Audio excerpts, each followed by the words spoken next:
News Marathi live, आवाज महाराष्ट्राचा, सत्य, वेगवान, विश्वासार्ह मराठी बातम्या. उन्हाळी हंगामातील सिंचनाच्या पाण्याच्या आवर्तनावरून धोम धरण पाणी बचाव संघर्ष समिती आक्रमक झाली होती.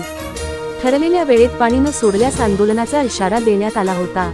मात्र प्रशासनाच्या स्पष्टीकरणानंतर व लेखी हमीनंतर समितीने नियोजित उपोषण स्थगित करण्याचा निर्णय घेतला आहे. समितीने दिनांक 2 एप्रिल 2026 रोजी दिलेल्या पत्रानुसार रविवार दिनांक 5 एप्रिल रोजी 2 डाव्या कालव्यास पहिले आवर्तन सोडण्यात यावे, अन्यथा सोमवार दिनांक 6 एप्रिल रोजी सातारा सिंचन मंडळाच्या अधीक्षक अभियंत्यांच्या कार्यालयासमोर उपोषण करण्याचा इशारा देण्यात आला होता. दरम्यान सिंचन विभागाने दिलेल्या माहितीनुसार धोम-उसवा कालवा रब्बी हंगामाचे तिसरे आवर्तन दिनांक 12 मार्च 2026 रोजी बंद करण्यात आले असून उन्हाळी हंगामाचे पहिले आवर्तन दिनांक 2 एप्रिलपासून सुरू झाले आहे. तसेच धोम दावा कालवा रब्बी हंगामाचे तिसरे आवर्तन दिनांक मार्च 30 रोजी बंद करून उन्हाळी हंगामाचे पहिले आवर्तन दिनांक 6 एप्रिलपासून सुरू करण्यात आले असल्याचे प्रशासनाने स्पष्ट केले. महाराष्ट्र जलसंपत्ती नियमन प्राधिकरणाच्या निर्देशानुसार उपलब्ध पाणी कोट्यानुसार उन्हाळी हंगामात 2 ते 3 सिंचन आवर्तने परिस्थितीनुसार देण्यात येणार असल्याची माहितीही प्रशासनाने दिली.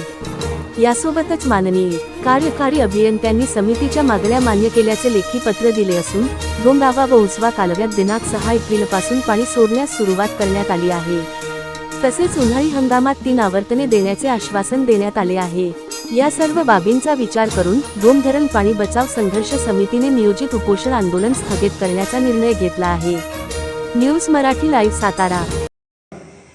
नमस्कार, मी रणजित शिवाजीराव फाळके, धोम धरण पाणी बचाव संघर्ष समितीचे कार्याध्यक्ष म्हणून 14 वर्ष काम करतोय. 27 तारखेला माननीय अध्यक्ष साहेबांचा काटकर साहेबांना आपण निवेदन दिलं होतं की आम्हाला 1 एप्रिलला उन्हाळी हंगामात पाणी पहिले आवर्तन द्यावं आणि त्यावेळेला आपण निवेदन दिलं होतं. या निवेदनामध्ये आपण त्यांना उन्हाळी हंगामासाठी एप्रिल, मे आणि जूनमध्ये अशी 3 आवर्तनाची मागणी केली होती. त्यावेळेला काटकर साहेबांनी आम्हाला सांगितलं की उन्हाळ्या हंगामाची मीटिंग झालेली नाही, ती मीटिंग झाल्याशिवाय मला पाणी सोडता येत नाही आणि कालवा सल्लागारची मीटिंगचं मी वरिष्ठांना विचारतो आणि तुम्हाला तातडीने निर्णय कळवतो. परंतु 5 तारखेपर्यंत आम्ही वाट बघितली. दोन दिवस वाट बघितली. 2 दिवस वाट बघितल्यानंतर त्यांची कुठलीच हालचाल झाली नाही. त्यानंतर 2 तारखेला म्हणजे 2 एप्रिलला आम्ही त्यांना पुन्हा निवेदन दिलं की कालवा सल्लागारची मीटिंग तुम्हाला केव्हा घ्यायची तेव्हा घ्या, पण आम्हाला जर 5 तारखेला पाणी दिलं नाही तुम्ही तर आम्ही सोमवारी 6 तारखेला आपल्या कार्यालयासमोर उपोषणाला बसणार आहोत. अजून त्यांची काही हालचाल चालू नसल्यामुळं आम्ही आज कालवा सल्लागार आपले तुमच्या काटकर साहेबांच्या ऑफिस समोर आम्ही उपोषणाला बसलेलो आहोत. ज्या वेळेला काटकर साहेबांच्या बरोबर आमची चर्चा झाली 27 तारखेला, त्यावेळेला काटकर साहेबांनी आम्हाला सांगितलं की कालवा सल्लागारची मीटिंग झाल्याशिवाय तुम्हाला पाणी देता येत नाही. वास्तविक पाहता राज्य सरकारनं कालवा सल्लागारच्या मीटिंग न होता सुद्धा त्यांना पाणी सोडण्याचे अधिकार दिलेले आणि त्या अधिकाराचा वापर करून त्यांनी पाणी सोडणं गरजेचं होतं. असं असताना आम्ही 2 तारखेला ज्या वेळेला निवेदन घेऊन आलो त्यावेळेला ते असं म्हणतात की कालवा सल्लागारची मीटिंग न होता पाणी सोडता येत नाही आणि 3 तारखेला जाहीर प्रकटन आम्हाला पेपरला बघायला मिळालं आणि त्या पेपरमध्ये आमच्या धोम डाव्यासाठी फक्त 2च आवर्तनं दिली गेलेली आणि ह्या 2 आवर्तनामध्ये आमचं नुकसान होणार आहे.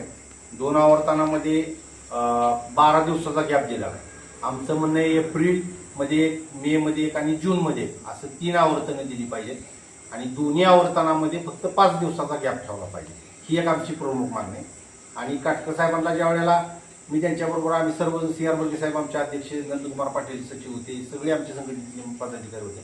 तेव्हा काटकर साहेबांनी आम्हाला एक मुद्दा उपस्थित केला की म्हणजे माननीय मुख्यमंत्री आणि माननीय जलसंपदा मंत्री यांनी आम्हाला मीटिंग घेऊन असं सांगितलं की जूनमध्ये पाऊस थोडा पडायला लेट होणार आहे, त्यामुळं यंदा आपण पाणी कपात करणार आहोत. मग त्यावेळेला काटकर साहेबांना मी असं विचारलं की तुम्ही आमच्या धोमच्या धरणातनं मार्चमध्ये झेकाटापूर उपसा सिंचन योजनेसाठी जे पाणी सोडलं आणि धोम बलकवड फलटण खंडाळ्याला मार्च महिन्यात पाणी सोडलं दोन्ही त्या कॅनलला, मग त्या फलटण खंडाळ्यासाठी किंवा मान खटावला जी झेकाटापूर उपसा सिंचन योजना या योजनेसाठी जी तुम्ही पाणी सोडलं या योजनेला तुम्ही पाणी कपात का केलं नाही आणि वास्तविक पत्ता 14 ऑक्टोबर नंतर आम्ही धोमच्या धरणातनं झेकाटापूर उपसा सिंचन योजनेला पाणी आम्ही देणं बंधनकारक नसताना सुद्धा 0.53 पाणी झेकाटापूर उपसा सिंचन योजनेला दिलं आणि MWRच्या नियमानुसार डोंबलकवडीच्या आमच्या दोमच्या धरणातनं फलटण खंडाळ्यासाठी 28 फेब्रुवारीनंतरच पाणी देणं बंधनकारक आहे. तरी सुद्धा मार्च अख्खा महिना चालू ठेवलं होतं पाणी. मग ह्या फलटण खंडाळा आणि मान खटावसाठी हा नियम नाही का? दुसरी गोष्ट, आत्ता सध्या परिस्थितीला उन्हाळी हंगामात कनेर कॅनल चालू आहे, दुसरी कॅनल चालू आहे जिल्ह्यातली, आणि आमच्या कॅनलसाठी मात्र कालवा सल्लागारची मीटिंग पाहिजे तुम्हाला उन्हाळी हंगामातली, आणि त्या कॅनलला मात्र तुम्हाला उन्हाळी हंगामाची परमिशन नाही, काय नाही. अजून एक महत्त्वाचा मुद्दा तुम्हाला सांगावाचा वाटतो की आम्हाला पाणी तुम्हाला द्यायचं म्हणलं की तुम्ही कालवा सल्लागारची मीटिंग पाहिजे म्हणताय. कालवा सल्लागारची मीटिंग नाही असं तुम्ही सांगताय. मात्र तुम्ही झेकाटापूर उपसा सिंचन योजनेला कृष्णा नदी पात्रात पाणी सोडलं, ऐन उन्हाळ्यात मार्चमध्ये फलटण खंडाळ्याला पाणी सोडलं, ह्यांना तुम्ही कालवा सल्लागारची मीटिंगचं काहीही कारण दावत नाही. आणि हे कारण आम्हाला दोमच्या लाभक्षेत्रातील वाय 17 जावली कोरेगावच्या शेतकऱ्यांसाठी तुम्ही कायमस्वरूपी देत आहे. आणि म्हणून ह्याचा निषेध करण्यासाठी आणि हे पाणी आम्हाला 3 रोटेशन मिळण्यासाठी आज आम्ही माननीय अधीक्षक अभियंता काटकर साहेब यांच्या दालनासमोर उपोषणाला बसलो. आता आमची एवढीच मागणी आहे की आम्हाला एप्रिल, मे आणि जून हे 3 रोटेशन आवर्तन आम्हाला त्यांनी द्यावी ती.